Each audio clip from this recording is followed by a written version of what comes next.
पीड़ा का हरण करते हैं और उन्हें अपनाते हैं। ऐसे कोमल सुकोमल भगवान की कोटि कोटि वंदना करते हैं, उनकी शरणागति मिल जाए बस, और कुछ नहीं। सूत जी महाराज ने बड़ा सुंदर सा भाव दर्शाया और बड़ी सुंदर अमृतमय ज्ञान गंगा में गोता लगा करके कथा के प्रभाव को आगे बढ़ाया। वहीं बड़ी सुंदर महात्मा की एक कथा और आती है।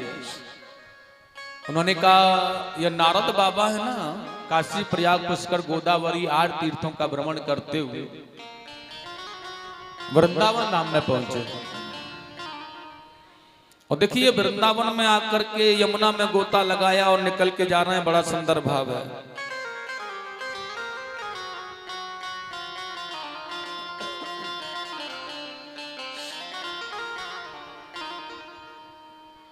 लेकिन एक युवती वहां किनारे पर थी, जाते हुए नारद बाबा को आवाज दी उन्होंने,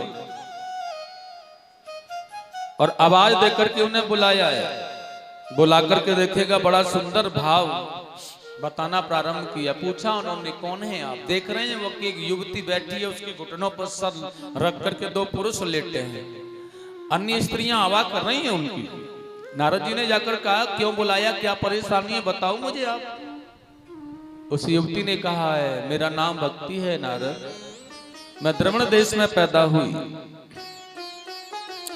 गुजरात में आकर बूढ़ी हो गई, वृंदावन में मैं आई तो पुनः जवान हो गई, लेकिन मेरे पुत्र ज्ञान वैराग्य यथावत बूढ़े ही हैं।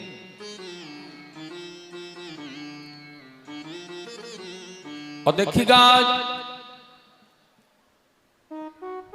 मेरी तो आदर और प्रतिष्ठा हो रही है, माने भक्ति का तो आनंदमय भाव बह रहा है, लेकिन जब तक ज्ञान और वैराग्य की प्राप्ति न हो तो भक्ति भी अधूरी होती है। इसलिए जब मेरे पुत्र ज्ञान और वैराग्य बूढ़े हैं, इसलिए नारद मेरे लिए आप कोई ऐसा उपाय बताओ। और कितना सुंदर कहा है उन्होंने आज, जाताम युवती सम्यज्ञ पेष्ट रूपात सांप्रतम इमोतु सतीवात तत्र सूत्रो मैं किलस्यम श्रभात। मुझे बहुत दुख उत्पन्न हो रहा है मेरे पुत्रों की दशा देख करके। नारद जी ने एक काम किया, कमंडल लिया, अभिमंत्रित जल निकाला, उनके ऊपर छिड़का।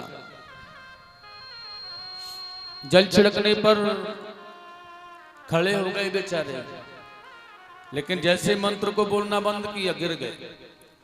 उन्होंने कहा वो खड़े होते हैं और गिर जाते हैं, लेकिन एक तरफ से बिल्कुल स्वस्थ नहीं हो पा रहा।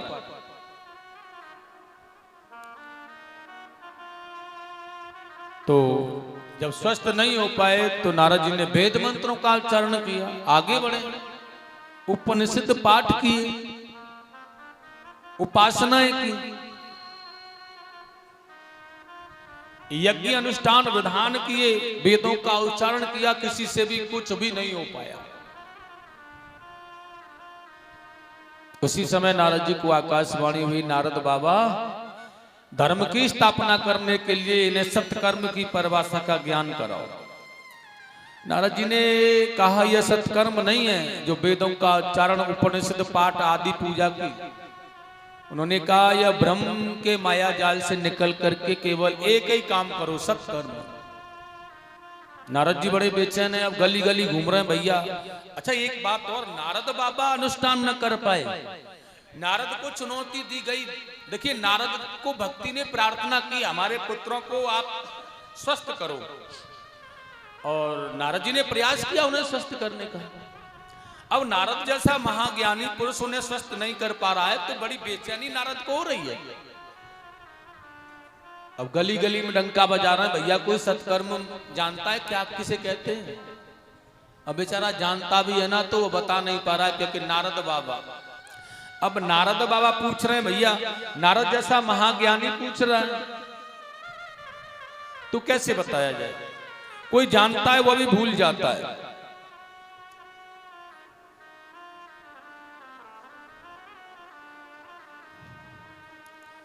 लेकिन वहीं आज बड़े प्रेम के साथ में बद्री नारायण धाम में पहुंचे जहां इनके ज्येष्ठ भ्राता था।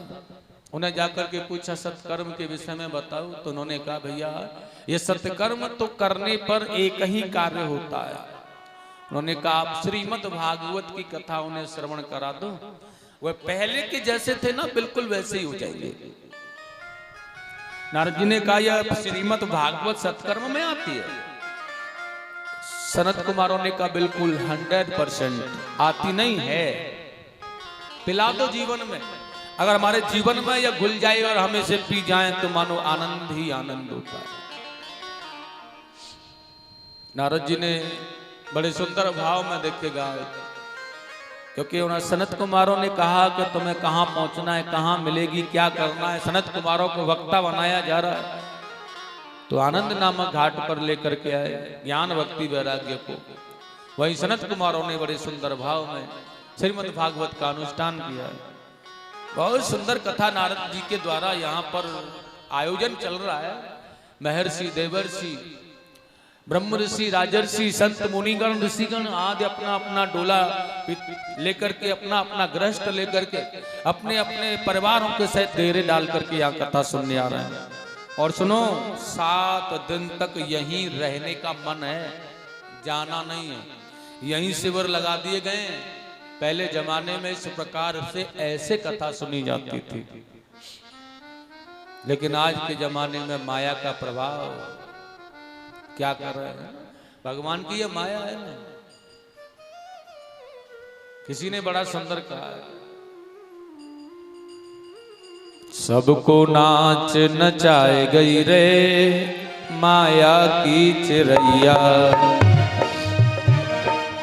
सबको नाच नचाए गई रे माया की चिरैया, सबको नाच नचाए गई रे माया की चिरैया, सबको नाच नचाए गई रे माया की चिरैया, सबको नाच नचाए गई रे माया की चिरैया, माया की चिरैया सारे जग की चिरैया, माया की चिरैया सारे जग के चिरैया, माया की चिरैया मेरे प्रभु की चिरैया, माया की चिरैया मेरे प्रभु के चिरैया, सबको नाच नचाए गई रे माया की चिरैया, सबको नाच नचाए गई रे माया की नरिया। जय हो।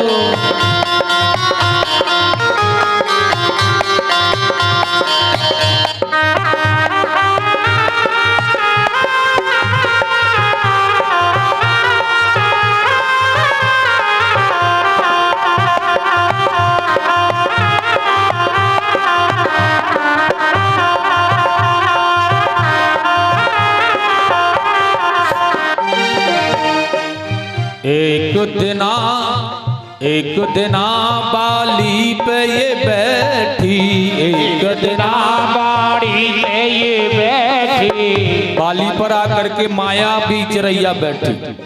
पता है, भाई को घर से निकाल दिया, भाई की पत्नी को रख लिया है, बुद्धि खराब हो गई, बेकार हो गया। अंत में क्या मिला? एक दिना बाली पे बैठी, एक दिना बाड़ी पे बैठी, सुग्रीव राज दिलाए गई रे माया की चिरैया, सुग्रीव राज दिलाए गई रे माया की चिरैया, ओ सबको नाच नचाए गई रे माया की चिरैया, सबको नाच नचाए गई रे माया की चिरैया, माया की चिरैया मेरे प्रभु की चिरैया, माया की चिरैया मेरे प्रभु की चिरैया, माया की चिरैया मेरे प्रभु की चिरैया, माया की चिरैया मेरे प्रभु की चिरैया, ओ सबको नाच नचाए गई रे माया की चिरैया, ये सबको नाच नचाए गई रे माया की चिरैया।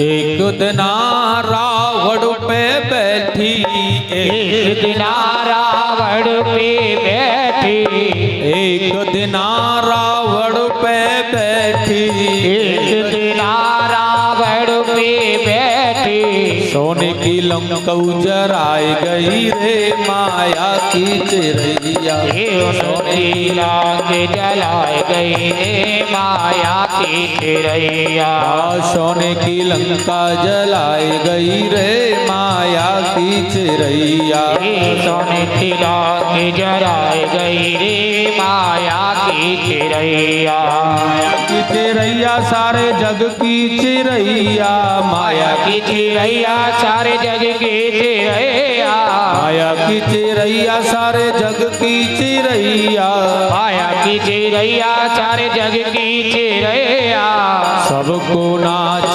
नचाई गई रे माया की चिरैया, सभी को नाच नचाई गई रे माया की चिरैया, सबको नाच नचाई गई रे माया की चिरैया।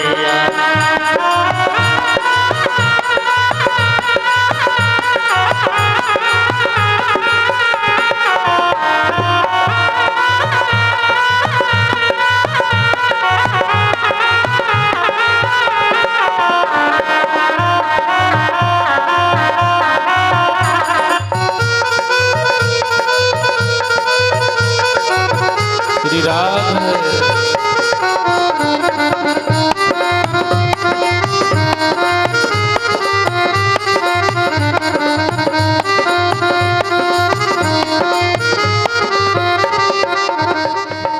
एक दिन हनुमत पे बैठी, एक दिन हनुमत पे बैठी, एक दिन हनुमत पे बैठी, एक दिन हनुमत पे बैठी, सीना फाड़ दिखाई गई रे माया की चिरैया, सीना फाड़ दिखाई गई रे माया की चिरैया, सबको नाच नचाई गई रे माया की चिरैया, सबको नाच नचाई गई रे माया की चिरैया, अरे माया की चिरैया सारे जग की चिरैया, माया की चिरैया सारे जग की चिरैया, माया की चिरैया मेरे प्रभु की चिरैया, माया की चिरैया मेरे प्रभु की चिरैया, सबको नाच नचाई गई रे माया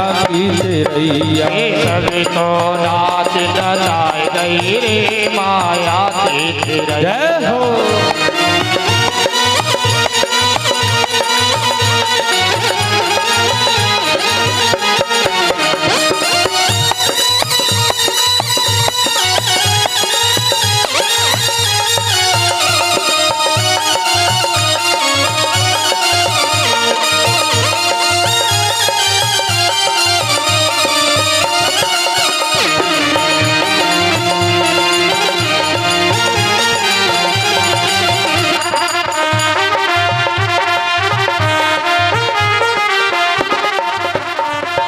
एक दिन नरसी पे बैठी, एक दिन नरसी पे बैठी, एक दिन नरसी पे बैठी, एक दिन नरसी पे बैठी, राम को भात भराई गई रे माया की चिरैया, राम को भात भराई गई रे माया की चिरैया, सबको नाच नचाई गई रे माया की चिरैया, सबको नाच नचाई गई रे माया की चिरैया, अरे माया की चिरैया सारे जग की चिरैया, माया की चिरैया सारे जग की चिरैया, माया की चिरैया सारे जग की चिरैया, माया की चिरैया सारे जग की चिरैया, सबको नाच नचाई गई रे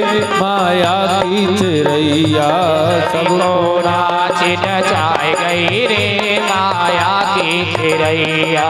सबको नाच नचाए गई रे माया की चिरैया। ये सभी को नाच नचाए गई रे माया की चिरैया।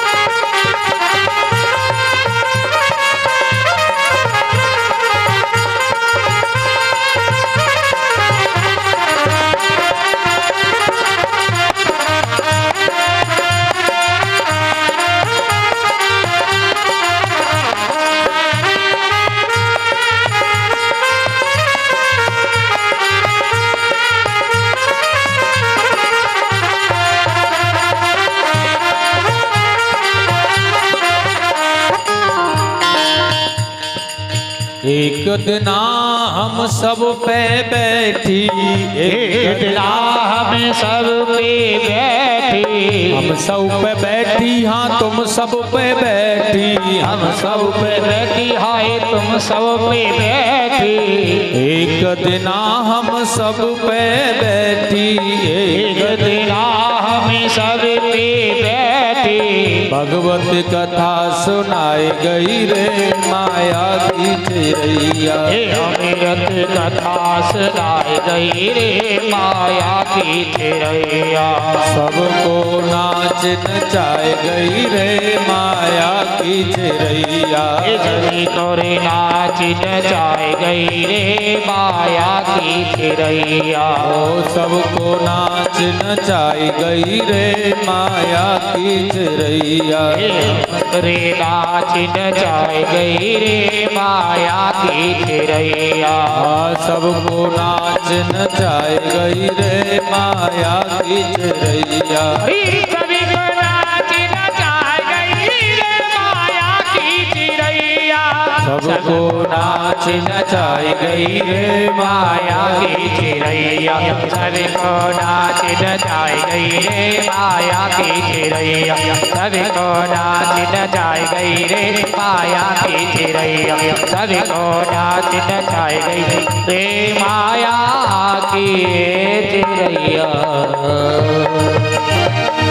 बोले वृंदावन बिहारी लाल की जय हो। बड़ा अद्भुत भाव जब किसी के पास में आकर के बैठ जाए ना, ध्यान रखना भगवत कृपा प्राप्त है तो आनंद जीवन में बरसता है। अच्छा भगवान की ही है यह चिड़िया माया की। उन्होंने कहा मायापति कौन है? उन्होंने कहा संसार का छोटा जादूगर बनना माया थोड़ी है। उन्होंने कहा माया का स्वामी तो दुनिया में एक है, वह त्रिलोकीनाथ श्री हरि।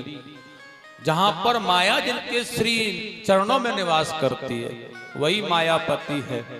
अच्छा मायापति के बन करके रहे तो माया अच्छा आएगी भी तो थोड़ा अच्छा करके जाएगी।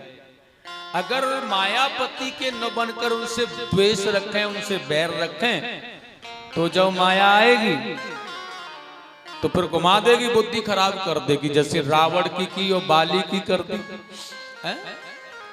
जैसे बैन की कर दी। इस प्रकार से भगवत कृपा अनिवार्य है हमें अपने जीवन में, और जब तक भगवत कृपा नहीं मिलेगी तब तक आनंद मिलने वाला नहीं। बोलो एक बार राधे राधे। रोटी खाए के आइयो 5-5 नेक जोर से बोलो राधे राधे। भूखो तो ना आयो कोई है? सुबह होता तो मानते भूखा आया है, लेकिन आए तो हम 2 बजे से पहले तो कोई नहीं आया।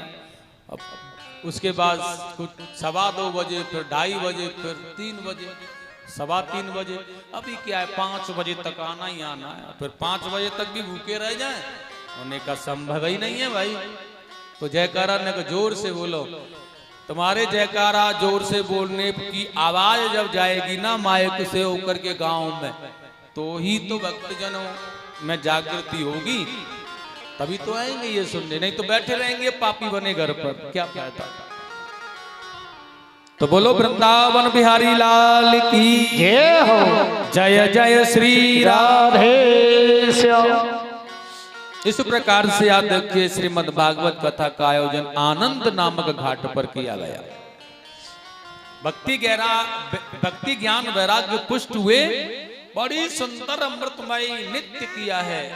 भगवान प्रकट होकर के यहाँ आ गए, भक्ति महारानी को उपदेश किया और उसे अपने भक्तों के हृदय में रहने का स्थान दिया। और सज्जनों,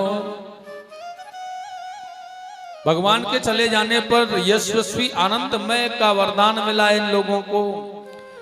लेकिन नारद जी ने प्रश्न किया है सनत कुमारों से, ये इतनी अमृतमयी कथा, बढ़िया कथा कैसे करानी चाहिए, किस प्रकार से करानी चाहिए?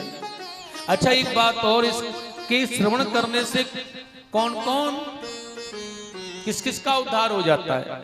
माने कैसे पापी भगवान की कथा सुनकर के उद्धार जिनका हो जाता है, वो कैसे कैसे पापी हैं? उन्होंने कहा दुनिया में किसी भी प्रकार का कोई पापी हो और वो संकल्प लेकर के श्रीमद् भागवत जी अपने जीवन में धारण कर ले और संकल्प लेकर के अनुष्ठान करे और उस अनुष्ठान को नियमित रूप से करे, बाद में फिर दोबारा उस कुकर्म, उस गलत कार्य पर न जाए, तो उन्होंने कहा वो भाव से पार हो जाता है। नारद जी ने कहा ऐसे नहीं माना जाएगा। क्यों? क्योंकि किसी ऐसे भक्त की हमें कथा सुनाओ जो कि श्रीमद् भागवत कथा सुन के भगवान के धाम गया हो और वो पापी हो। उन्होंने कहा ऐसे तो बहुत से भक्त हैं, लेकिन अगर तुम कहते हो तो मैं फिर भी तुम्हें एक भक्त की कथा सुना रहा हूं, ध्यान से सुनना है। और देखिए कितनी सुंदर अमृतमयी वाणी से, आनंदित भाव से ये कथा सुनाने लगे भैया। तुंगभद्रा नदी के किनारे गांव था और देखिए उस गांव में एक आत्मदेव नाम के ब्राह्मण रहते थे। उनका भाव था भगवान में प्रीति करना, पूजा करना, भजन करना, भगवत कृपा प्राप्त करना, भगवान की शरणागति पाना और उनकी सेवा करना। लेकिन उनकी पत्नी भी थी महाराज। अच्छा, पत्नी का नाम क्या था और वह कैसे आचरण वाली थी, यह भागवत जी में बड़ा स्पष्ट लिखा है। उन्होंने कहा है श्लोक के माध्यम से कि लोकवार्त्राम क्रूरा प्रायसो बहुजल्पिका सुराचम ग्रह क्रयेषु कृष्णान कलह प्रिया। उन्होंने कहा लोकवार्त्राम क्रूरा, दुनिया के बात अपवाद बड़े आनंद से पड़ोसियों को इकट्ठा किया। अच्छा, जैसे भगवान की कथा यहाँ हो रही है, उनका नाम क्या है? उन्होंने कहा उनका नाम है धुंधली। अच्छा, धुंधली कहते किसे हैं जानते हो? धुंधली उस माता को कहते हैं, उस देवी माने उस नारी को कहते हैं। भगवान की कथा यहाँ चल रही है, लेकिन अपने दरवाजे पर इकट्ठा करके 4-5 सबको, पड़ोसियों को, और गप्पे मारने में लगी है। उन्होंने कहा वो कथा तक जाने ही नहीं दे रही। उन्होंने कहा जाने का जो प्रयास कर रहा है वो कह रही है कथा में कारक हो, यहीं बैठ, मैं सुनाऊं तो को कथा। उसे कहते हैं धुंधली। वो धुंधली हो सकती है, इसका मन भगवान की कथा में नहीं। और देखिए वो जो 4-500 को इकट्ठा करने के बाद भी उनमें भी क्या है, अपनी प्रधानता जमाने वाली। मेरी बात सुनो, मैं ऐसे कहती हूँ ऐसे करो, तो अपनी हुकूमत चलाने वाली जो होती हैं उन्हें कहते हैं धुंधली। और किन्हें कहते हैं धुंधली पता है? जो अपने पति से सेवा कराने वाली हैं। उन्होंने कहा झाड़ू लगाओ बेटा, प्रातः जल्दी जगा करो, पड़ोसी देखो शर्म करो। और पड़ोसी जल्दी जग जाते हैं और प्रातः काल पूरा सफाई, पूरा झाड़ू वही करते हो, तुम पड़े रहते हो, सोते रहते हो। बिल्कुल भी तुम्हें दया नहीं आती मुझ पर। पति को काम माने सेवा के लिए उत्साहित करना, उस देवी को भी धुंधली कहते हैं, जो अपने पति को अपनी सेवा के लिए उत्साहित करती है पड़ोसियों का बहाना लगा करके, वह भी धुंधली होती है। ऐसी पत्नी थी आत्मदेव जी की। और तो फिर लेकिन बशर्त कार्य क्या था, उनके यहाँ कोई संतान नहीं थी आत्मदेव को। तो संतान का अभाव होने के कारण पत्नी भी मिली तो धुंधली जैसी मिली। इसलिए एक बार मन बनाया कि अपने आप को प्राणांत कर दिया जाए। जंगल में जाकर के ये प्राणों को गंवाना चाहते थे। बशर्त क्या था कि आज एक ऋषि गण ने आकर के एक संत सरल भगवान ने आकर के उन्हें मरने से रोक लिया। भैया इतना अच्छा जीवन मिला है, ये मरने के लिए नहीं मिला है। किसी भी प्रकार का कोई कष्ट हमारे जीवन में आए, किसी भी, श्रीमद् भागवत जी कह रही हैं, दुनिया का कितना भी बड़ा कष्ट अगर जीवन में आ जाता है तो दुनिया छोड़ दो, लेकिन मृत्यु को गले मत लगाओ। मैंने कहा दुनिया को छोड़ के फिर जाएं कहां? मैंने कहा दुनिया को छोड़ करके भगवान को अपना लो, उनकी शरण में चले जाओ। तुम्हारा बाल बाका नहीं हो सकता है, लेकिन मृत्यु को गले मत लगाओ भैया, इतना अच्छा जीवन मिला है। मृत्यु को गले लगाने के लिए नहीं, भगवान को अपनाने के लिए मिला है। किसी भी प्रकार से भगवान को अपनाओ, ठाकुर जी को अपना बनाओ। हो सके दुनिया से तुम जो झिक गए हो, या दुनिया को पापमय समझ रहे हो, या दुनिया तुम्हें पापमय समझ रही है, वो भगवान की शरणागति पाने पर वह सारे पाप लुप्त हो जाएं और तुम्हें वैकुंठ मिल जाए, तुम्हें फिर सुनहरा मौका मिल जाए। इसलिए उस सुनहरे मौके को पाने के लिए, भगवान को पाने के लिए तो कुछ करना पड़ेगा। उसके लिए त्याग आवश्यक होता है। जब तक जीवन में त्याग नहीं होता तब तक परिस्थिति अनुकूल नहीं होती। अपने किसी भी प्रकार का त्याग, अगर त्याग करके पढ़ोगे तो अच्छे पद पर जाओगे। अब मतलब त्याग पढ़ने में भी क्या त्याग महाराज जी? उन्होंने कहा मैया का मोह, पिता का मोह, मोबाइल का मोह, ये नहीं होना चाहिए। अगर ये मोबाइल का, मम्मी का, पापा का मोह जीवन में लगा रहा, और यह जो पापनी जिव्या है इसका मोह कि 10 रुपए इसके लिए चाहिए, और 10 रुपए उधर से जब बस में बैठ के आते हैं तो उसके लिए चाहिए, और 5 रुपए का वो चाहिए फूला सा जो होता है, इसका मोह जीवन में जब तक लगा रहेगा तब तक वह पद नहीं मिलेगा जो मिलने वाला है। उन्होंने कहा यह मोबाइल का मोह जब तक निकालोगे नहीं जीवन से, माता पिता के मोह को खत्म नहीं करोगे, और बड़ा सुंदर, बड़े आनंद के साथ में ब्रह्मचर्य का पालन कर इंद्रियों को जितेंद्रिय नहीं बनाओगे तब तक यह पद नहीं मिल सकता जिसकी मुकाम, जिसकी कामयाबी को पाने की कोशिश में तुम लगे हो।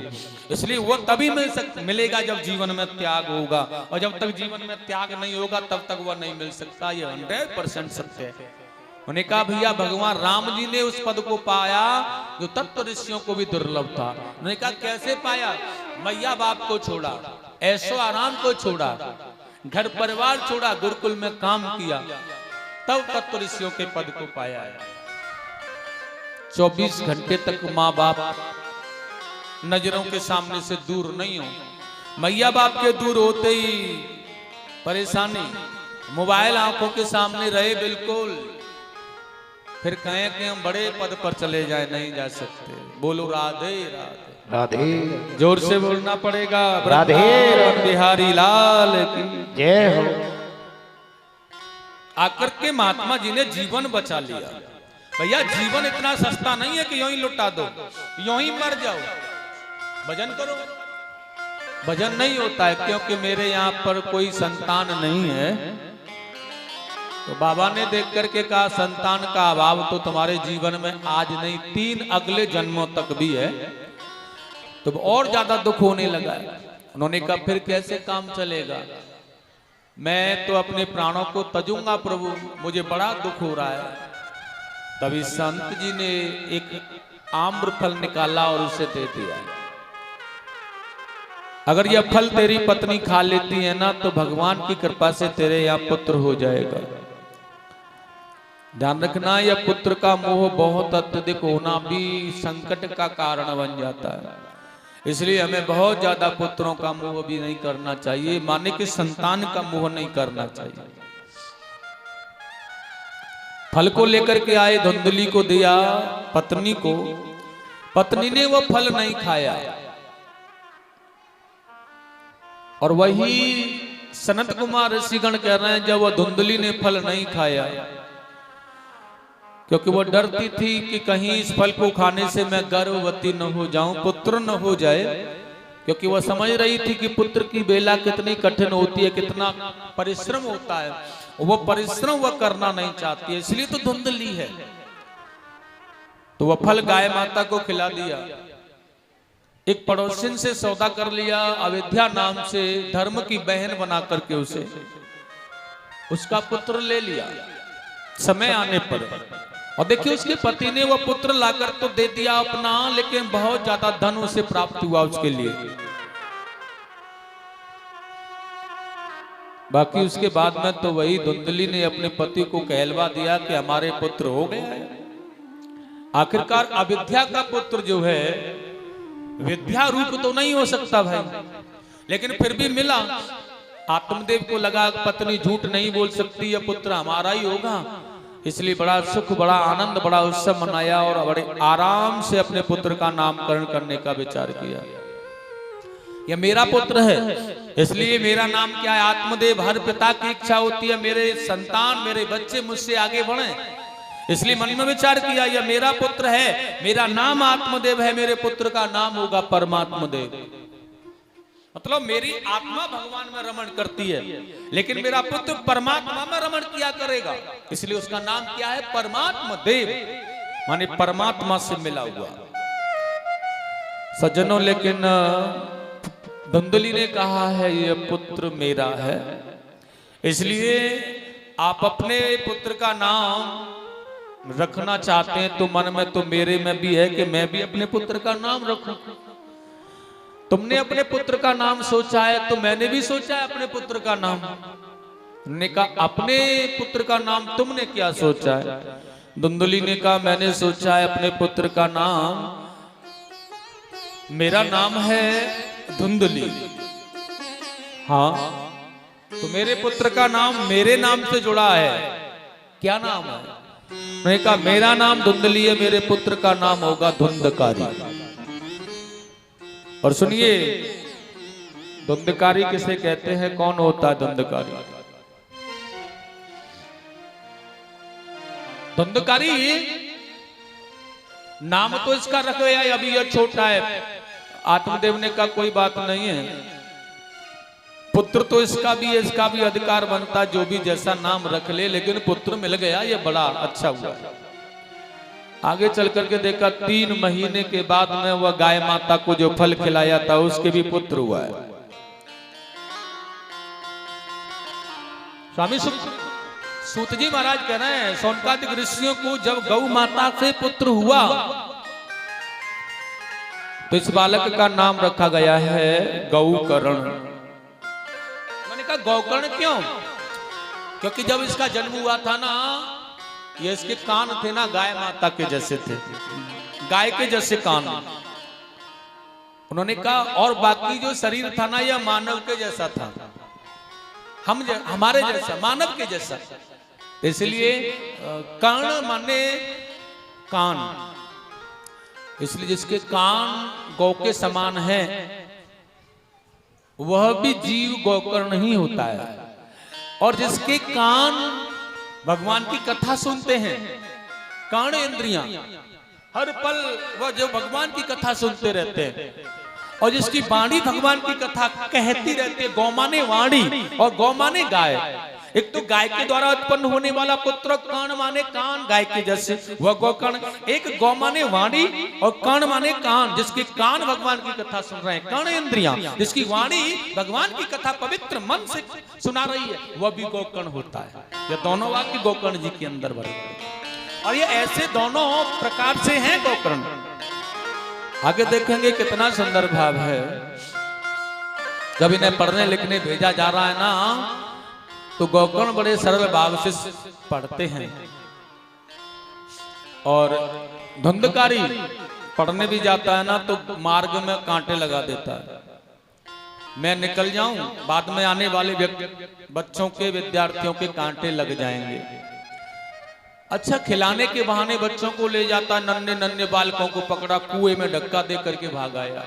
मैया बाप ढूंढते हैं बेचारे, उनको मारता पीटता है, माने अविद्या का पुत्र है, इसलिए विद्या तो आ नहीं सकती, अविद्या ही उत्पन्न होगी, इसलिए पाप दुष्कर्म दुराचारी बन गया है। माता का स्नेह तो मिल रहा है, लेकिन गलत मार्ग पर चलने के लिए माता स्नेह दे रही है पुत्र को। कोई पड़ोसी आकर शिकायत करता, तेरा पुत्र ऐसा नहीं, मेरा पुत्र ऐसा नहीं कर सकता है, तूने ऐसा किया नहीं माँ, मैंने ऐसा नहीं किया, नहीं कर सकता। अच्छा, भाव तो है, धन खर्च कर रही है, प्यार दे रही है, दुलार दे रही है, लेकिन वो प्यार और दुलार को भाव में है।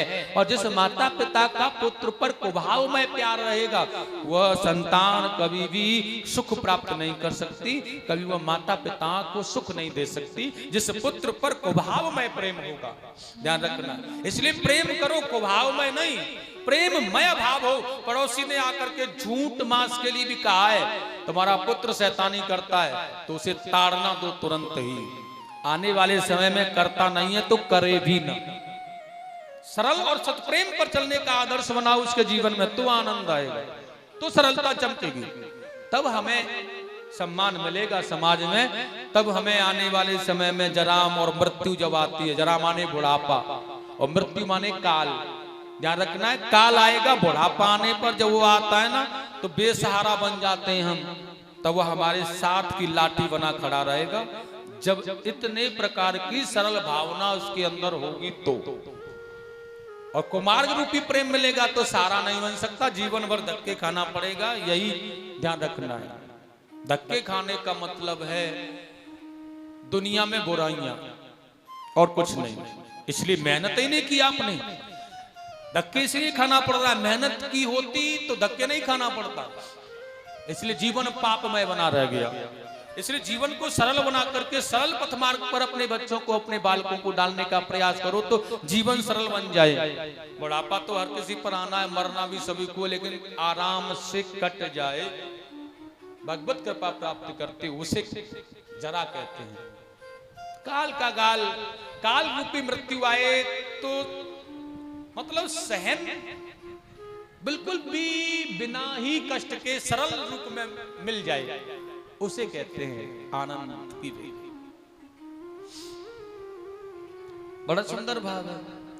दोनों बालकों में से एक तो हो गया दुष्ट, एक हो गया बड़ा प्रकांड विद्वान। किसी ने कहा गोकर्णो पंडितो ज्ञानी धुंधकारी महाखल। खल माने जानते हो आप? खल माने पाप, पापी, दुष्ट, और बहुत बड़ा पंडित बन गया गोकर्ण जो गाय के पुत्र हैं। पिताजी के जीवन की जो अभिलाषा थी ना कि मेरा पुत्र मुझसे भी आगे बढ़े, तो गोकर्ण आत्मदेव से भी बड़े ऊंचे विद्वान, प्रकांड विद्वान हो गए, बहुत बड़े विद्वान। गांव वाले लोग उन्हें पूछते हैं, कहीं भी जाते हैं तो कुछ भी करते हैं, जीवन में जो भी है गोकर्ण से पूछना अनिवार्य है, तभी कुछ होगा। ऐसा सरल भाव गोकर्ण जी का। और धुंधकारी, पड़ोसियों को सताना, मैया बाप से धन हड़पना, झूठ बोलना, और धीरे धीरे सारे धन को खत्म कर देना, फिर एक एक रोटी के लिए तरसना। घर में जब कुछ नहीं रहा तो पिताजी को मार के घर से बाहर निकाल दिया। पिताजी को मार पीट के घर से बाहर निकाल दिया। बेचारे गोकर्ण जी के पास गए तो भगवत कृपा प्राप्त करने का सुंदर मार्ग बताया, तो वह भजन करने चले गए। अब मैया को पीट करके घर से निकाला तो मैया तो कुभाव में प्रेम करती थी, पड़ोसियों के पास तो नहीं जा सकती, गोकर्ण के भी पास नहीं जा सकती, क्योंकि गोकर्ण से प्रेम ही नहीं किया इसने। इसलिए ईर्ष्या की अग्नि में जलते हुए कुएं में कूद के मर गए, जमाने के पास नहीं जा सकते। अब माता पिता दोनों चले गए, अकेला धुंधकारी वैश्याओं की संगति, एक नहीं दो नहीं पांच वैश्याओं को अपने घर में लाकर रख लिया। अब यह वैश्या है ना, यह घर में लाकर रख लेने से शांत तो नहीं रह सकती ना, इसलिए कमाने की इच्छा प्रबल हुई। अब धन कमाने के लिए गया तो नौकरी तो नहीं किसी की कर सकता, चोरी करने लगा, डाका डालता है, चोरी करता, धन कमाता है, वैश्याओं को देता, उनका साथ करता है। धीरे धीरे वही समय आने लगा है, उन वैश्याओं ने विचार किया ऐसे तो मरना पड़ेगा, इसलिए अपने लिए कोई दूसरा घर ढूंढ लो, इसे मार डालो भाई। जिससे ये हमारा नाम न ले। धुंधकारी को गला घोट करके मार दिया, आंगन में गाड़ दिया, और देखिए उसके बाद में वो उसका सारा धन लेकर के भाग गए। वहीं आंगन में गाड़ देने के कारण, अकाल मृत्यु को प्राप्त होने के कारण इस धुंधकारी की मुक्ति नहीं हुई, अब प्रेत योनि में चला गया है।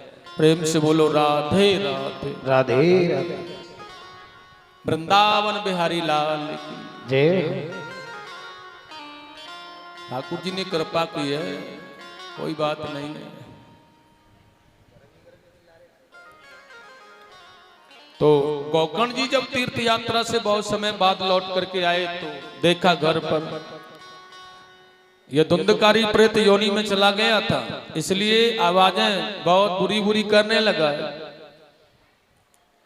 तभी धुंधकारी ने कमंडल से अमृतमय जल लेकर के उसके ऊपर छिड़का है। तो देखिएगा आज बड़ा सुंदर कहा है, बड़ा प्यारा श्लोक है इसमें। कौन हो आप?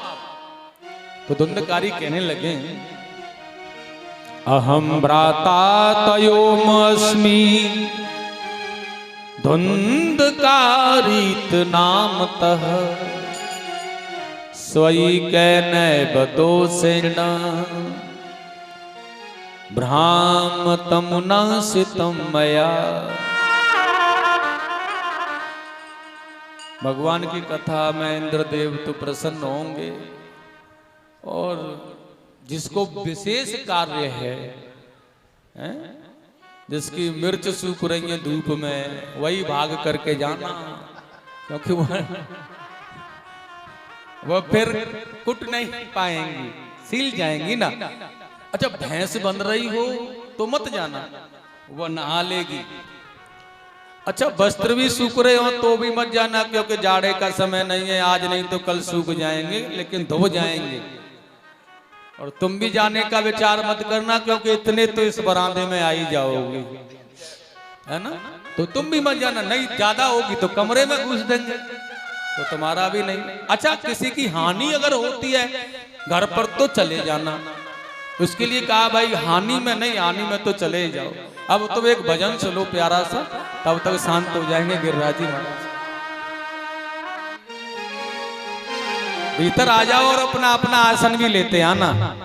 बोलो राधे राधे। बोली वृंदावन बिहारी लाल की जय हो।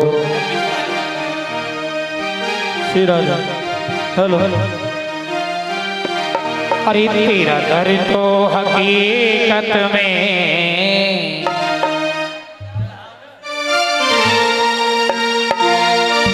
तेरा दर तो हकीकत में दुखियों का सहारा है।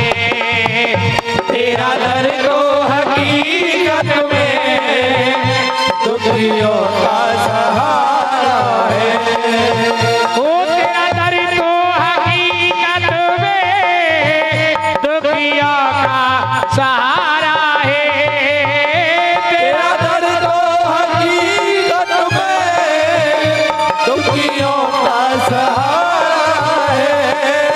ये दरबार तेरा काना है, दरबार तेरा काना जन्नत का सहारा है। तेरा दर तो हकीकत में दुखियों का सहारा है।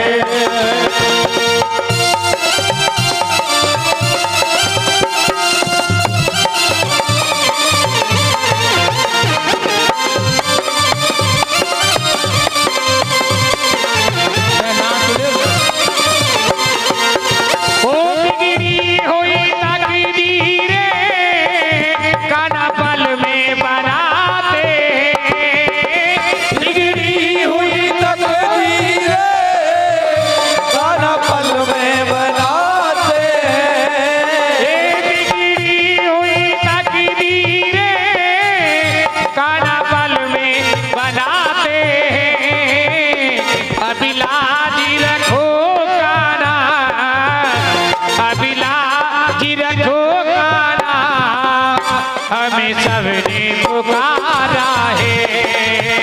तेरा दर तो हकीकत में दुखी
हकीकत में दुखियों का सहारा है। तेरा घर तो हकीकत में दुखियों का सहारा है, दुखियों का सहारा है, दुखियों का सहारा है, दुखियों का सहारा। बोली वृंदावन बिहारी लाल की जय, जय श्री राधे श्याम। आनंद कंद भगवान की जय हो।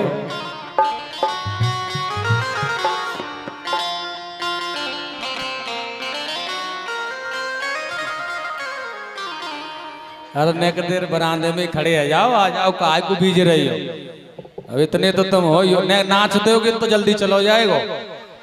थोड़ा सा नाच दो। हाँ खुश हो तभी तो जावेगो। खुश ही ना आवे और तुम खुश करो बड़े प्रेम से। आ जाओ अंदर आ जाओ, सब भीजो मत कोई भी।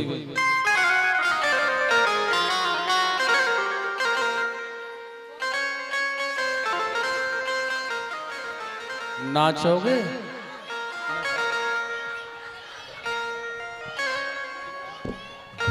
हाँ तभी जाएगो, माने ना ही वैसे। बोली वृंदावन बिहारी लाल की जय हो।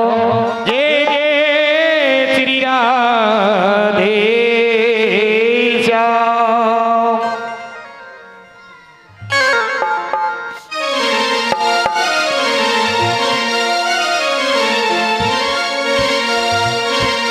अरे सुनी है गोकुल नगरिया, अरे सुनी है गोकुल नगरिया, आजा आजा सवरिया। सुनी है गोकुल नगरिया, आजा आजा सवरिया।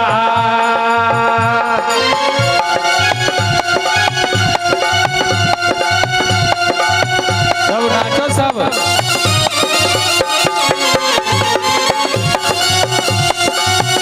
सभी नाचो।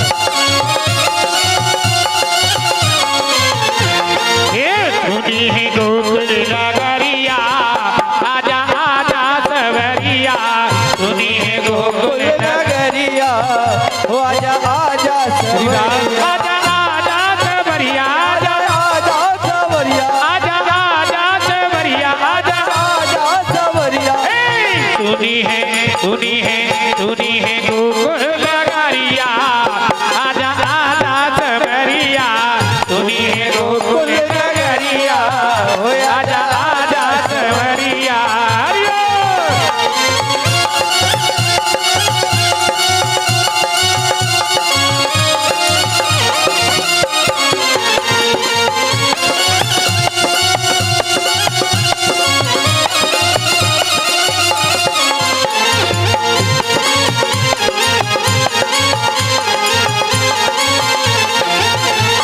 अरे बरसाने की रस के दुलारी, बरसाने की रस के दुलारी, रस के दुलारी है, रस के दुलारी, रस के दुलारी, हाँ रस के दुलारी।